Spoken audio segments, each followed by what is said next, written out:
안녕하세요. 반갑습니다. 우리 수요 예배 오신 여러분 모두를 주님의 이름으로 환영하고 축복합니다. 우리 5월의 인사말로 서로 인사하도록 하겠습니다. 우리 감사의 앵글로 삽시다 하고 인사하겠습니다. 감사의 앵글로 삽시다. 감사의 앵글로 사는 우리 되었으면 좋겠습니다. 이제 우리 다 같이 마음과 정성을 모아 거룩하신 하나님께 예배하겠습니다.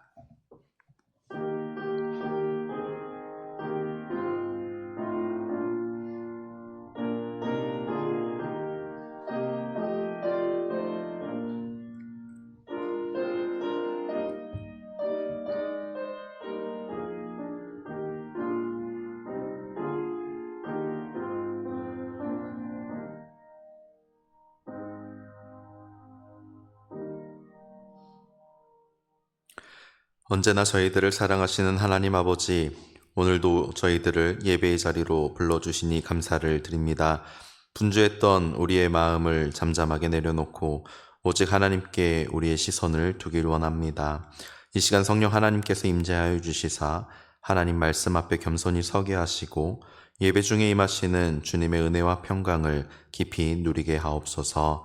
예수님의 이름으로 기도하옵나이다. 아멘. 다 함께 찬송가 202장 찬양하겠습니다. 찬송가 202장입니다.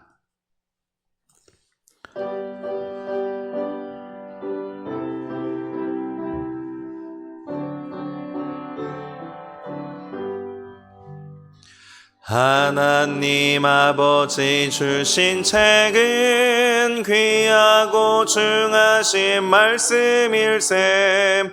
기쁘고 반가운 말씀 중에 날 사랑한단 말 참 좋도다. 주께서 나를 사랑하니 즐겁고도 즐겁도다. 주께서 나를 사랑하니 나는 참 기쁘다.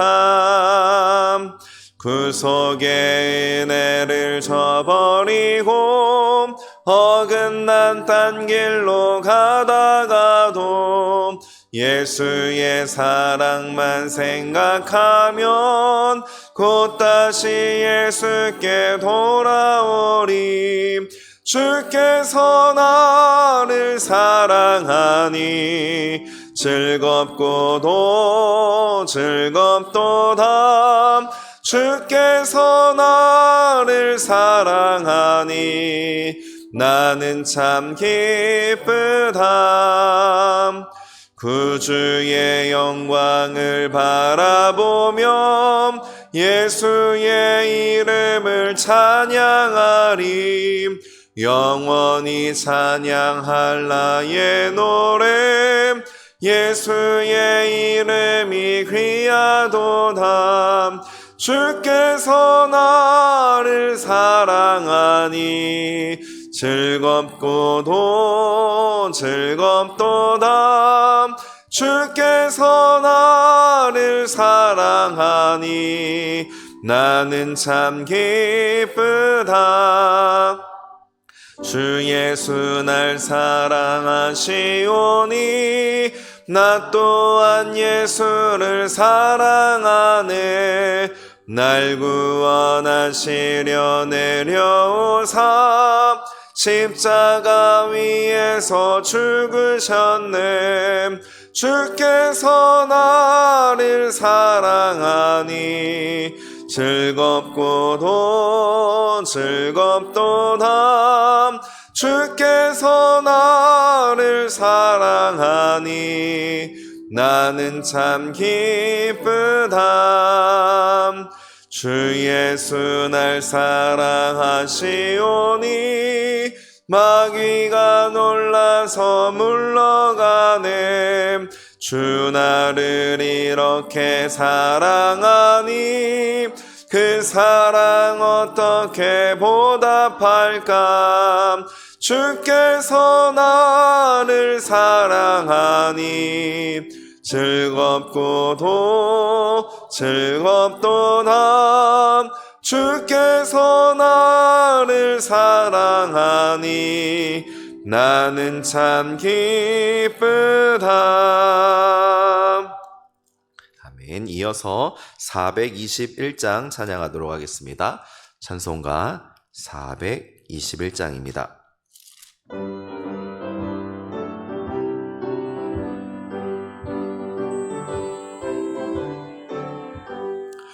내가 예수 믿고서 죄사함 받아 나의 모든 것 다 변했네.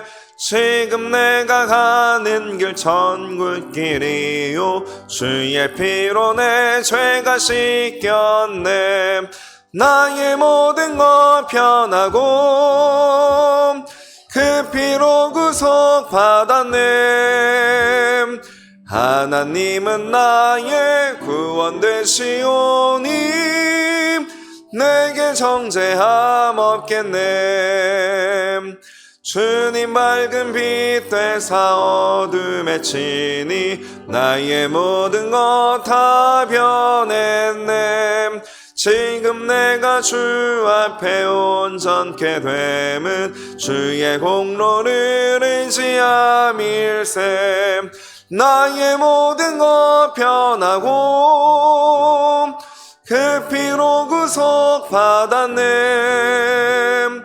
하나님은 나의 구원 되시오니 내게 정죄함 없겠네.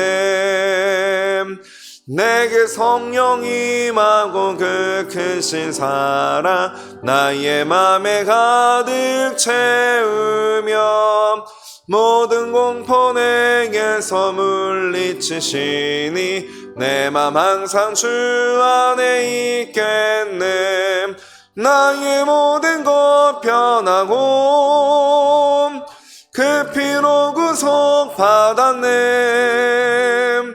하나님은 나의 구원 되시오니 내게 정죄함 없겠네. 아멘. 이 시간은 합심 기도 시간입니다. 하나님의 뜻을 발견하는 우리 거룩한 예배 되도록 위해서 기도해 주시고요. 또 말씀을 선포해 주실 우리 목사님을 위해서 또 함께 중보해 주시면 감사하겠습니다. 우리 함께 기도하겠습니다. 하나님 감사합니다. 오늘 귀한 시간 하나님 저희들을 불러주셔서 말씀의 자리로 서게 하여 주시고 하나님의 뜻을 우리의 마음 가운데 담아낼 수 있는 귀한 시간을 갖게 하시니 감사합니다. 하나님께서 허락하신 그 말씀을 우리의 마음으로 받드는 귀한 시간이게 하여 주시옵소서. 우리에게 지혜의 눈을 허락하여 주시고 깨달을 수 있는 마음 허락하여 주시고 성령 하나님께서 우리의 마음을 붙들어 주셔서 그 말씀으로 새 힘을 얻고 또 하나님의 뜻을 발견하고 우리의 삶을 힘있게 살아갈 수 있는 우리 될 수 있도록 인도하여 주시옵소서. 하나님께서 허락하신 말씀을 목사님께서 선포하실 때 성령께서 지혜와 덧입혀 주시는 능력을 하나님 함께하여 주셔서 오직 하나님의 말씀을 대언하게 하시고 그 말씀을 통해서 우리가 하나님의 뜻을 귀하게 발견하는 귀한 시간 될 수 있도록 놀라운 은혜가 가득한 시간 될 수 있도록 인도하여 주시옵소서. 하나님 아버지 감사합니다. 저희가 겸손한 마음으로 하나님 앞에 섭니다. 성령 하나님께서 말씀을 조명하여 주시사 밝히 깨닫게 하여 주시고 우리 모두에게 은혜를 허락하여 주옵소서. 예수님의 이름으로 기도합니다. 아멘. 하나님께서 오늘 우리에게 주시는 말씀은 출애굽기 12장 1절에서 28절까지의 말씀입니다. 출애굽기 12장 1절에서 28절까지입니다. 구약 성경 97쪽에 있습니다. 출애굽기 12장 1절에서 28절까지의 말씀을 우리 한 절씩 교독하도록 하겠습니다. 하나님의 말씀을 교독합니다. 여호와께서 애굽 땅에서 모세와 아론에게 일러 말씀하시되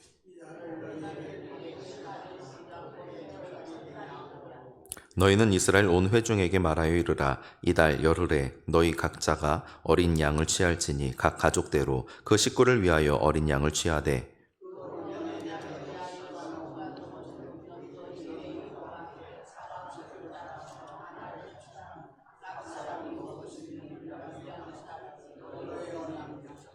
너희 어린 양은 흠없고 1년 된 수컷으로 하되 양이나 염소 중에서 취하고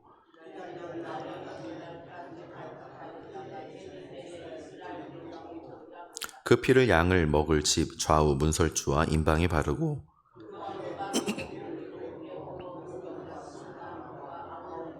날 것으로나 물에 삶아서 먹지 말고 머리와 다리와 내장을 다 불에 구워 먹고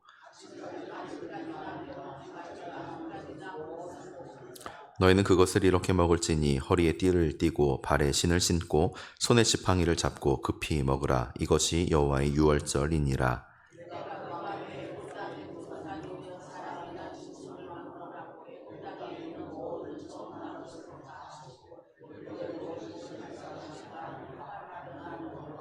내가 애굽 땅을 칠 때에 그 피가 너희가 사는 집에 있어서 너희를 위하여 표적이 될지라. 내가 피를 볼 때에 너희를 넘어가리니 재앙이 너희에게 내려 멸하지 아니하리라.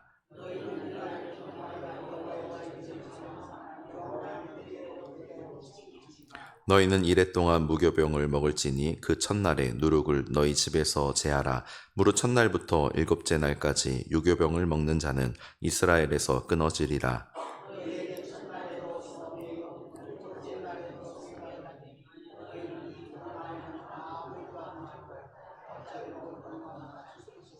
너희는 무교절을 지키라. 이 날에 내가 너희 군대를 애굽 땅에서 인도하여 내었음이니라. 그러므로 너희가 영원한 규례로 삼아 대대로 이 날을 지킬지니라.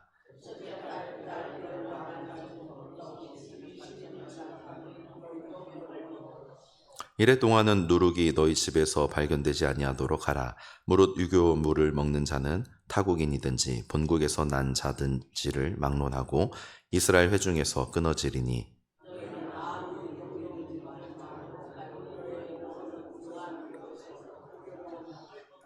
모세가 이스라엘 모든 장로를 불러서 그들에게 이르되 너희는 나가서 너희의 가족대로 어린 양을 택하여 유월절 양으로 잡고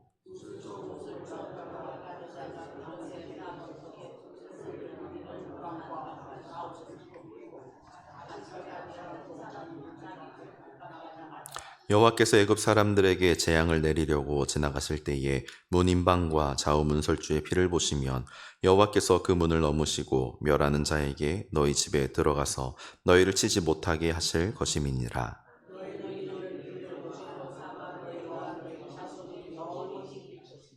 너희는 여호와께서 허락하신 대로 너희에게 주시는 땅에 이를 때에 이 예식을 지킬 것이라.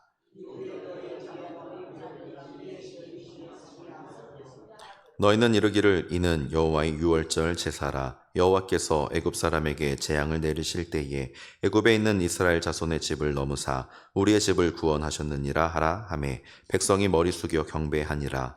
이스라엘 자손이 물러가서 그대로 행하되 여호와께서 모세와 아론에게 명령하신 대로 행하니라. 아멘. 목사님께서 하나님의 말씀 전해주시겠습니다. 복된 시간 되시기 바랍니다.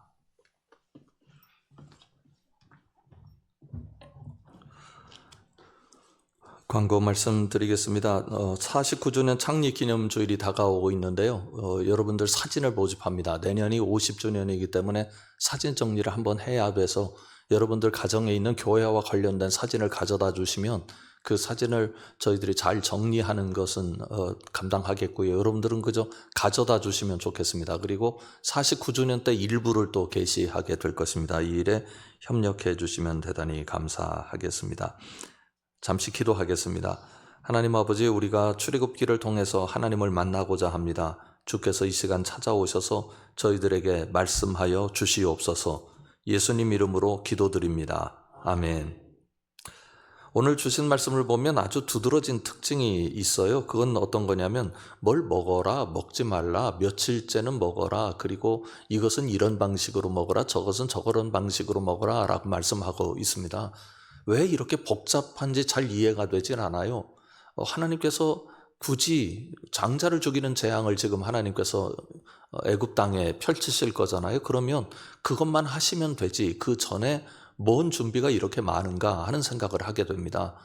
그런 생각을 하면서 오늘 주신 말씀을 보면 하나님께서 이스라엘 백성들에게 의도하셨던 것이 무엇이고 우리에게 의도하시고 계신 것이 무엇인지를 알 수 있어요. 우선 1절과 2절이 중요합니다. 여호와께서 애굽 땅에서 모세와 아론에게 일러 말씀하시되, 그 다음 2절 같이 읽어볼까요? 이 달을 너희에게 달의 시작 곧 해 첫 달이 되게 하고, 이게 유대력과 좀 다릅니다. 전통적 유대력이 있는데 하나님께서는 또 이스라엘 백성들에게 이 출애굽 사건의 마지막 재앙을 첫날이 되게 하라. 이 재앙을 준비하는 과정부터 그런 거지요. 그런데 이 첫날은 그냥 달의 첫날이 아니고 새해의 첫날입니다. 그래서 이스라엘의 달력이 또 하나 있다, 이렇게 말씀드릴 수 있어요. 우리로 이야기하자면 이런 거에 조금 다르긴 합니다만 경험상으로, 역사적 경험에서 일본에서 해방된 날이 8월 15일이잖아요. 그러면 8월 15일, 8월 달을 첫달이 되게 하라. 아니면 8월 15일을 새해 첫날로 여겨라. 그래서 이것부터 세라, 이렇게 말씀하고 계신 거거든요. 그 얘기는 무슨 얘기냐면 이스라엘의 시작을 얘기하는 겁니다. 과거까지 이스라엘이 존재한 것처럼 여기지만 하나님께서 이스라엘 백성들에게 원하시는 것은 어떤 거냐면 지금 너희들의 민족이 시작되고 있는 거다. 그런데 그 시작이 누구에 의해서 시작되는 거냐면 하나님에 의해서 시작되는 거다. 우리식으로 얘기하면 뭐 단군이라는 사람이 있었고 그래서 어떻게 돼서 이 땅이 여기까지 왔다, 그런 건국 신화가 있지 않습니까? 모든 나라들이 건국 신화를 가지고 있는데 하나님께서 말씀하시는 이 민족의 시작은 사람이 아니에요. 아브라함도 아닙니다. 모세도 아닙니다. 그 누구도 아니라 하나님이다. 왜요? 하나님의 백성이기 때문에 그렇습니다. 그러니까 우리가 신앙생활을 한다고 하는 건 어떤 거냐면 하나님으로부터 모든 것이 비롯된다고 하는 것을 우리가 하나님 앞에서 인정하는 거예요. 하나님이 우리 인생의 시작이고 우리 인생의 종지부다. 우리 인생의 처음부터 끝까지 하나님이 관여하시고 하나님이 시작하셨으니 과정도 하나님께서 이끄실 거고 마무리도 하나님께서 해주신다. 그래서 하나님에 대한 철저한 신뢰를 바탕으로 해서 민족이 태동한 것처럼 우리도 하나님에 대한 철저한 신뢰를 바탕으로 해서 이제 우리 삶을 끌어가는 거죠. 근데 이제 이런 과정들이 어떻게 하나님에 의하여 이스라엘 백성들에게 주어지는지, 말하자면 이제 시작이다 라고 하는 말씀을 하시는 거예요. 이런 겁니다. 우리가 출애굽 사건의 마지막 재앙, 그리고 10가지 재앙을 여러 가지 측면에서 해석할 수 있습니다. 가령 하나님의 능력이 애굽의 신들보다 뛰어나다, 그런 말씀 드렸었죠. 그리고 또 어떤 얘기도 했느냐면 애굽의 바로가 통치하는 시대가 아니라 하나님께서 통치하시는 것을 보여주는 사건이다, 그렇게 말씀드리기도 했고, 또 이스라엘 백성들이 이집트라고 하는 나라로부터 가나안 땅으로 탈출하는 사건이다, 이렇게 이야기를 하고 있긴 합니다만 오늘 주신 말씀은 적어도 우리에게 그게 아니다, 그렇게 말씀합니다. 그런 내용들이 분명히 있지만 출애굽의 목적은 하나님의 백성의 탄생이다, 이렇게 얘기를 하는 거죠. 그래서 시간의 시작이 이루어지고 있는 겁니다. 그러면 이게 어떻게 하나님께서 이스라엘 백성들에게 학습시키고 있는가? 3절을 보면 너희는 이스라엘 온 회중에게 말하여 이르라. 이달 열흘에 너희 각자가 어린 양을 취할지니 그 가족대로 그 식구를 위하여 어린 양을 취하되 그 어린 양에 대하여 식구가 너무 적으면 그 집의 이웃과 함께 사람 수를 따라서 하나를 취하며 각 사람의 먹을 수 있는 분량에 따라서 너희 어린 양을 계산할 것이. 이게 굉장히 자세해요. 어린 양을 취하고 어린 양을 어떻게 계산하는 것까지 분명히 다 얘기합니다. 그러니까 가난하든 부자든 간에 어찌됐든 어린 양을 취해야 되는 것은 이스라엘 백성들에게 주어진 과제예요. 그런데 어린 양을 취하는 날짜가 정해져 있어요. 이달 열흘, 그렇게 돼 있죠. 그런데 그 다음이 또 의미가 있어요. 5절에 보면 너희 어린 양은 흠없고 1년 된 수컷으로 하되 양이나 염소 중에 취하고, 그 다음에 또 시간이 나와요. 6절에 보면 이달 열 나흘 날에 간직하였다가 해질 때 이스라엘 회중이 그 양을 잡고, 그러니까 열흘에 취해서 4일간 양하고 살아야 되잖아요, 집안에서. 4일간 산 다음에 열 나흘 날에 양을 잡아야 됩니다.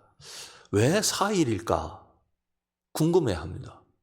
그럴 수 있지 않겠어요? 여러분, 이 4일은 어떤 의미를 가지고 있을까요? 네, 사흘 만에 부활은, 여기 나흘인데, 그렇죠? 뭔가 의미를 자꾸 찾으려고 해도 이 찾기가 쉽지 않아요. 그런데 저도 몰라요. 신학자들이 이모저모로 해석을 하고 있습니다만 다 상상을 통해서 해석하는 거지 이게 해석이 어렵다고요. 더군다나 이제 유월절 어린 양을 신약의 예수님 사건과 연결시키긴 하죠. 그러나 그것은 하나님이 본래 그때 그런 의도를 가지셨다는 것을 2000년 후에 1500년 후에 이스라엘 백성들이 깨닫고 사람들이 깨달은 거지 그 당시 백성들에게는 그게 의미로 다가온 건 아니에요. 예수님을 앞으로 몇 년 후에 너희들에게 보낼 것이고 예수님께서 유월절 어린 양이 될 것이다 라고 하나님께서 밝히신 적은 없으니까. 그러니까 그 당시에 백성들에게 어떤 사건이었는가 하는 것을 우리가 아는 게 중요한데요. 4일간 이제 가지고 있으라라고 하는 것은 분명한 뜻은 있습니다. 어떤 거냐면 어린 양과 사는데 이게 흠없고 점없는 어린 양 아니에요? 근데 얘와 사는데 얘가 살 애요, 죽을 애예요? 죽을 아이라고요. 말하자면 지금 죽을 존재를 끌어안고 그 가정마다 4일의 시간을 보내는 겁니다. 구원 사건이라고 하는 것이 그냥 거저 주어지는 그냥 이스라엘 백성들이 아무런 의미 없이 하나님의 능력이 있으니까 우리를 위해서 애굽의 첫 것들을 다 싹쓸이 하셨다라는 방식으로 구원 사건을 이해할 우려가 있기 때문에 하나님께서 취하신 행동입니다. 여기에 고통이 있고 생명의 희생이 있다. 너희들이 그냥 태어난 게 아니라 이런 생명의 희생을 통해서 태어나게 된 것이다 라고 하는 것을 매일마다 느끼도록 만들어주는 거죠. 아이들도 묻지 않았겠어요? 이거 왜 우리가 가지고 있어요? 하나님께서 이렇게 명령하셨다. 알아야 한다.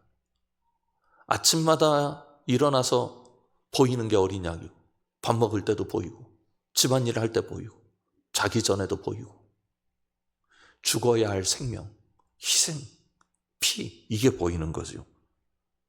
그래서 이것이 보통 사건이 아니라고 하는 것을 깨닫게 하시는 겁니다. 그런데 나흘을 정한 이유는 하나님께서 그렇게 정하시면 들으라는 겁니다.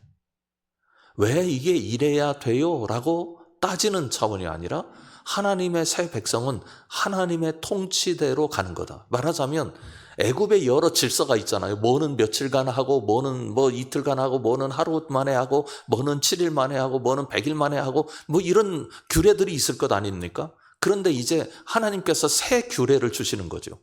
너희들 이거 지켜야 된다. 이게 내 규례다. 정말 그 내 규례라는 말씀을 실제로 하나님께서 하시죠. 17절로 한번 가보겠습니다. 17절에 보면 이런 말씀이 있어요. 너희는 무교절을 지키라. 이날에 내가 너희 군대를 애굽 땅에서 인도하여 내었음이라. 그러므로 너희가 영원한 규례로 삼아 대대로 이날을 지킬지니라. 그러니까 지금까지 하는 얘기 17절 이전에 또 많은 이야기들이 담겨 있습니다만 17절까지 하는 얘기는 다 뭐라고요? 규례라고요. 그러면 우리가 규례 생각하면 일단은 먼저 생각하는 게 뭐가 떠오릅니까? 율법. 율법의 효시라고 볼 수 있는 뭐가 있죠? 십계명. 자, 십계명과 율법은 하나님께서 주신 규례입니다. 그렇죠? 그런데 그 규례 이전에 하나님께서 더 원시적인 규례를 주셨어요.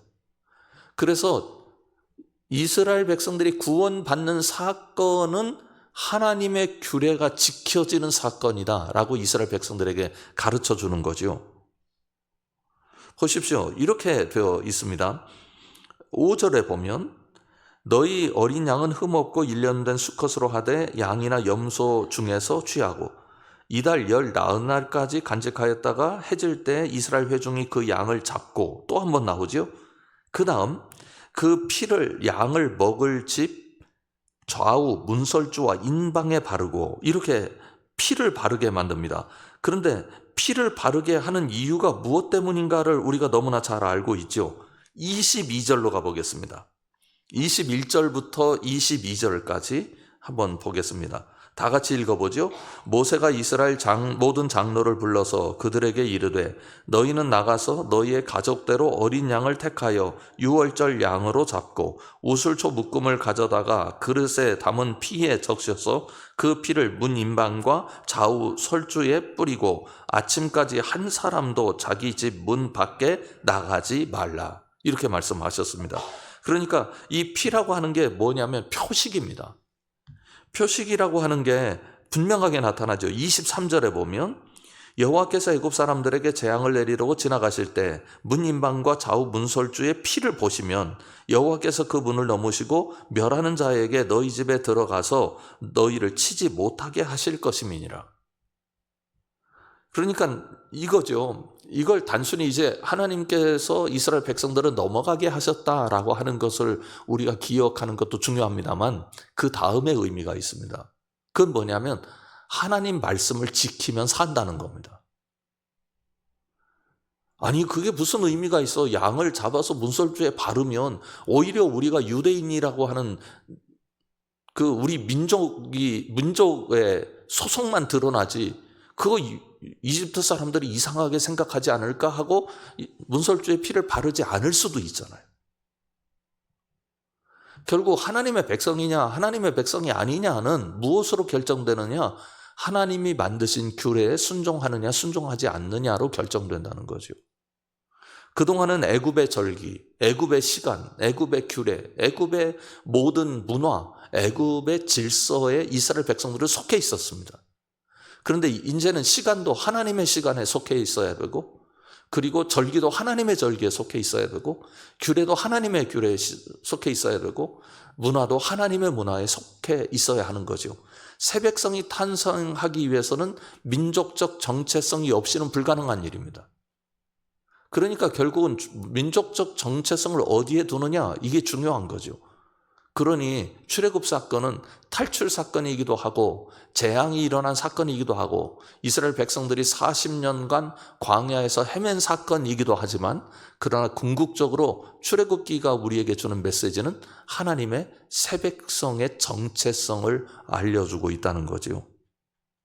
여러분 우리가 그리스도인답게 살 수 있는 가장 강력한 힘은 어디 있느냐면 나에 대한 정체성을 어떻게 두고 있느냐에 있습니다.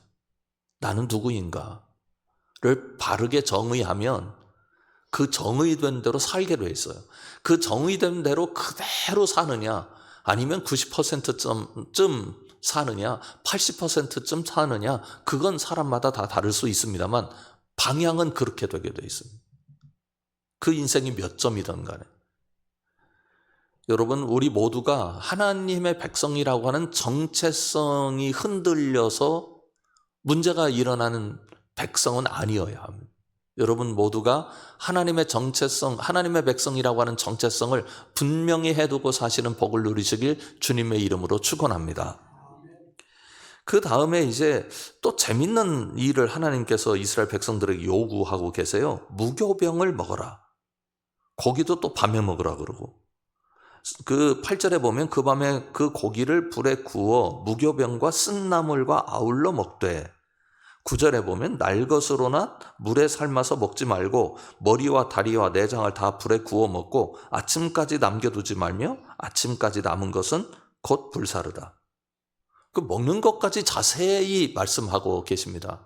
그러니까 이대로 해야 돼요. 뭐 하나님 먹는 거 대충 먹지 그거를 그렇게 자세히 말씀하십니까? 하나님께서 그런 것까지 신경 쓰세요. 그냥 양 잡아서 먹어라 그럼 끝난 거지. 이렇게 생각할 수도 있잖아요.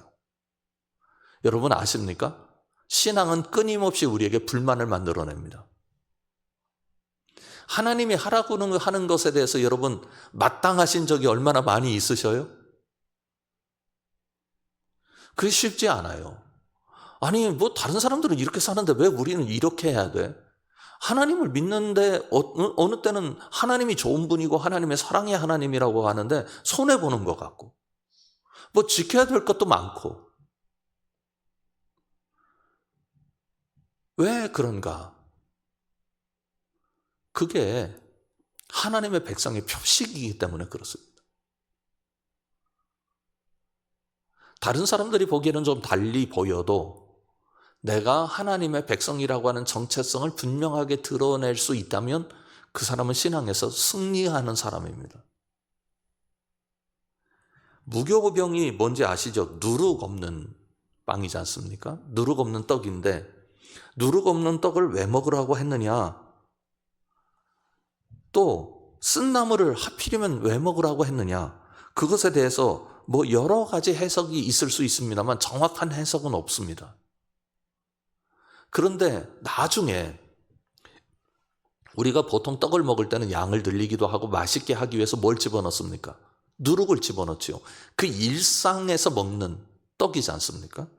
그리고 나물도 요즘 몸에 좋다고 쓴 나물 찾아서 드시는 분도 있겠습니다만 쓴 것을 최소화해서 먹으려고 거기다가 뭐 여러 가지 거를 집어넣잖아요. 그런데 이때는 뭐 나물을 하는데 거기다 소스를 만들어서 넣을 수가 없습니다. 그냥 쓴 나물입니다. 무교병도 얼마나 맛없겠습니까? 우리가 사실 성찬식 때도 무교병을 먹는 게 옳습니다. 뭐 어느 교회는 카스테라 또 하더라고요. 이 카스테라가 맛있긴 한데 근데 그게 성찬의 의미는 좀 약해요. 성찬은 무맛이어야 돼요. 본래 그 떡이. 우리는 떡을 좀 되도록이면 그렇게 무맛을 살리려고 합니다만 그래서 떡을 이스라엘에서 파는 성찬에 파는 떡을 보면 정말 맛없어요. 그냥 밀가루 떡이에요. 왜 옛날에 그 밀가루 반죽해가지고 그 칼국수나 뭐 수제비 만들어 먹고 남은 거 불에다 구워 먹었잖아요. 딱 그 맛입니다. 아무것도 없어요. 무미해요. 그럼 이스라엘 백성들이 일상을 살아가다가 유월절을 맞이해서 그 무미한 떡 그리고 쓴 나물을 먹으면서 무엇을 기억하는 겁니까? 하나님을 기억하는 거예요. 이게 먹는 것 자체에 어떤 의미가 있는 게 아니라 그때 유월절 때 하나님께서 그렇게 하라고 하셔서 우리가 그걸 먹었다. 그래서 내 머릿속에 내 마음속에 하나님이 담기는 순간이라고요. 절기라고 하는 게 그래요. 저는 주일도 절기라고 생각을 합니다. 우리 주님께서 정해주셨잖아요. 날을. 그 주일 날은 어떤 날이냐? 하나님을 마음에 담는 날. 내가 예배하면서 하루를 지내면서 하나님을 기뻐하고 하나님을 좋아하고 내가 하나님의 백성이라고 하는 정체성을 다시 한번 가다듬고 쓴나물 먹을 때마다 이게 유월절이야. 그 무미한 떡을 먹을 때마다 이게 유월절이야. 그렇듯이요. 제가 전에 교회에 있을 때 청년부 담당 목사님이 계셨는데 그 목사님이 하셨던 말씀을 지금도 기억합니다. 주일날에 관해서 이제 청년부 담당이니까 교회 학교 교육이나 아니면 교회 학교를 어떻게 해야 되느냐 하고 전교인을 대상으로 해서 교육 프로그램을 할 때 이분이 한번 강사를 하셨는데 어떤 얘기를 했느냐면 주일날은 어른들 제발 아이들한테 신경질 내지 마세요. 교회 뭐 늦게 일어나서 너 어떡하냐 하고 신경질 내고 교육하는 것도 좋지만 화를 내고 신경질 내는 방법을 피하셔야 합니다. 왜 그러냐면 우리 아이들이 어렸을 때 주일날은 스트레스 받는 날. 우리 엄마 잔소리하고 우리 아빠 잔소리하고 모두가 잔소리를 해가지고 나 너무너무 힘든 날. 이렇게 되면 안 된다. 주일날은 즐거운 날. 우리 부모님이 우리를 기쁘게 해주는 날. 그게 몸에 배어야 신앙교육이 제대로 된다. 글쎄 뭐 그렇게 한다고 신앙교육이 100% 제대로 되면 신앙교육에 뭐가 문제가 있겠어요. 그러나 일리는 있다고 생각을 합니다. 우리가 하나님에 대한 어떤 기억을 가지고 있느냐는 매우 중요합니다. 그런데 또 먹는 방법도 말씀하셨어요. 재밌는 방법을 말씀하십니다. 11절 보면 너희는 그것을 이렇게 먹을지니 허리에 띠를 띠고 발에 신을 신고 손에 지팡이를 잡고 급히 먹으라. 이것이 여호와의 유월절이니라. 군대 다녀오신 분들은 아실 거예요. 이게 어떤 모습인지. 5분 대기죠. 그러니까 전쟁이 일어나면 5분 만에 튀어나가는, 무슨 작전이 떨어지면 5분 만에 튀어나가도록 하는 준비입니다. 그러니까 군인으로 말하면 군인 다 완전 무장을 하고 신발까지 신고 5분 대기 전은 누워서 못 잡니다. 신발까지 완벽하게 신고 뭐 하여튼 뭔가 신호가 나타나면 금방 튀어나가야 하는 그런 상황인 거죠. 왜냐하면 하나님의 심판을 통해서 새로운 백성이 태동하기 때문에 이 사건은 그냥 일반적인 어떤 사건과는 전혀 다른 사건이다. 하나님의 사건이다. 이렇게 알려주는 거죠. 심지어 15절로 가보면 끝에 좀 보면 이렇게 되어 있어요. 유교병을 먹는 자는 이스라엘에서 끊어지리라. 얼마나 분명하게 하나님께서 선을 긋고 계신지 이건 거예요. 우리 어른들이 가끔 요즘은 그런 기도 안 하실 텐데 한 다리는 세상에 놓고 한 다리는 교회에 놓고 산다고 그러면서 왔다 갔다 하는 삶을 산다고 하는 말씀들을 하셨는데 이집트와 이스라엘의 경계선은 분명합니다. 이것도 괜찮고 저것도 괜찮고가 아니라고요. 신앙은 선택이잖아요. 그래서 이것이 성회라고 말씀합니다. 16절에 보면 너희에게 첫날에도 성회요 일곱째 날에도 성회가 되리니 너희는 이 두 날에는 아무 일도 하지 말고 각자의 먹을 것만 갖출 것이니라. 이렇게 말씀하면서 하나님의 사건, 이 유월절 사건은 그냥 사건이 아니라 성회 사건이다.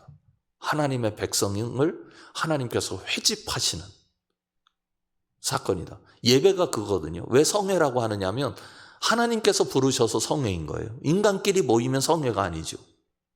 하나님이 부르셔서 백성들이 하나님의 응답하는 사건이거든요.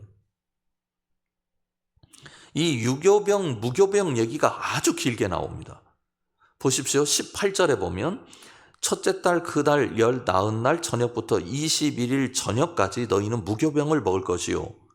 또 20절로 가보면 20절에는 이렇게 되어 있어요. 너희는 아무 무교물이든지 먹지 말고 너희 모든 유하는 곳에서 무교병을 먹을지니라. 완전히 무교병을 먹지 않고 유교병을 먹는 이 한 가지 사건으로 이스라엘 백성이다 아니다가 결정되는 거예요.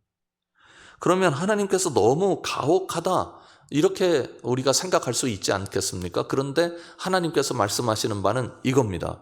내게 분명히 속하라. 내게 분명히 속하라. 내가 선을 이렇게 그어 놓았는데 이 선 넘어야 이스라엘 백성이지 이 선 넘지 못하면 이스라엘 백성 아니다. 그거를 분명히 하시는 거죠. 그런데 하나님께서 이렇게 하시는 이유가 있다는 것을 우리는 알 수 있습니다. 26절이 그 이유를 말씀합니다. 이후에 너희 자녀가 묻기를 이 예식이 무슨 뜻이냐 하거든. 이스라엘 백성들이 이제 가나안 땅에 나라를 이루어서 살 때 유월절을 지켜야 되는데 백성들이 그 후대의 백성들이 그 선대에게 이게 무엇입니까? 자녀들이 아비에게 이게 무엇입니까? 라고 물으면 이 얘기를 해줘라.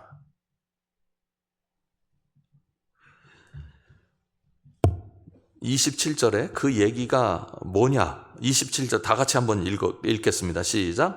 너희는 이르기를 이는 여호와의 유월절 제사라.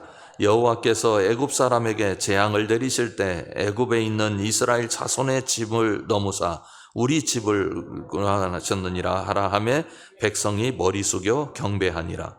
그러니까 유월절 지킬 때는 꼭 이 얘기를 해야 합니다. 저는 이 말씀을 보면서 백성의 정체성, 하나님의 백성의 정체성에 관해서 말씀을 드렸는데 이 하나님의 백성의 정체성을 더 확고히 하는 방법은 오늘 나의 결심에 있는 것이 아니라 예수 그리스도께서 나를 구원하신 사건을 회고하는 데 있다고 봅니다. 이스라엘 백성들의 정체성은 유월절로부터 비롯됩니다. 유월절이 구원 사건이잖아요. 그것처럼 예수 그리스도께서 나를 위하여 십자가를 지시고 피 흘리셨다는 이 구원 사건에 대한 내 가슴 안에, 내 영혼 안에 넘치는 감동 없이는 우리가 신앙생활을 제대로 할 수 없습니다.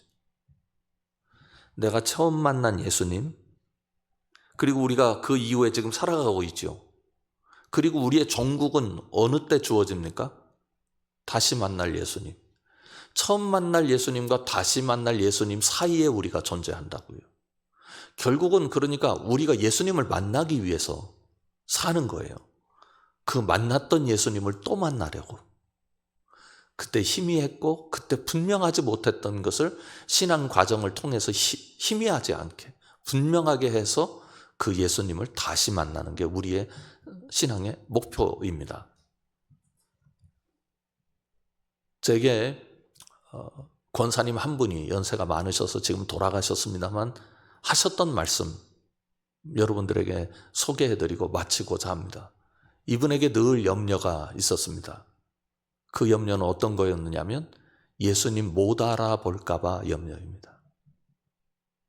내가 예수님 믿고 예수님 생각하며 사는데 내가 예수님을 잊어버려서, 내가 때로는 내 욕심 때문에 예수님을 외면해서, 내가 예수님을 잊어버리고 외면하는 것 때문에 내 기억 속에서 희미해져서 예수님이 내 앞에 오셨는데 이분이 예수님인 줄 모르면 내가 어떡하겠느냐고. 그러면서 자신은 예수님을 다시 만났을 때 그 예수님 알아보기 위해서 신앙생활을 한다고. 그런 말씀 하셨던 기억이 있습니다. 오늘 우리의 삶이 다시 만날 예수님을 준비하는 삶 아니겠습니까? 오늘 여러분 마음속에 예수님이 분명하게 기억되는 하루가 될 수 있기를 주님의 이름으로 축원합니다. 기도하겠습니다. 아버지 하나님, 하나님께서 이스라엘 백성들에게 이렇게 엄청난 역사를 베푸실 때 이 역사의 의미가 무엇인지를 분명히 아는 것만이 이스라엘 백성들의 살 길임을 분명하게 해두셨습니다. 아버지 하나님, 오늘 우리 모두 주님의 백성으로 살아갑니다. 유월절 예수 그리스도 어린 양의 피로 우리가 새 생명을 얻었습니다. 새 생명 얻은 사람답게 사는 길이 무엇인지 늘 깨닫게 하여 주시옵고, 여기서 성령의 도우심을 구할 줄 아는 기도가 끊이지 않도록 우리에게 은혜를 베풀어 주시옵소서.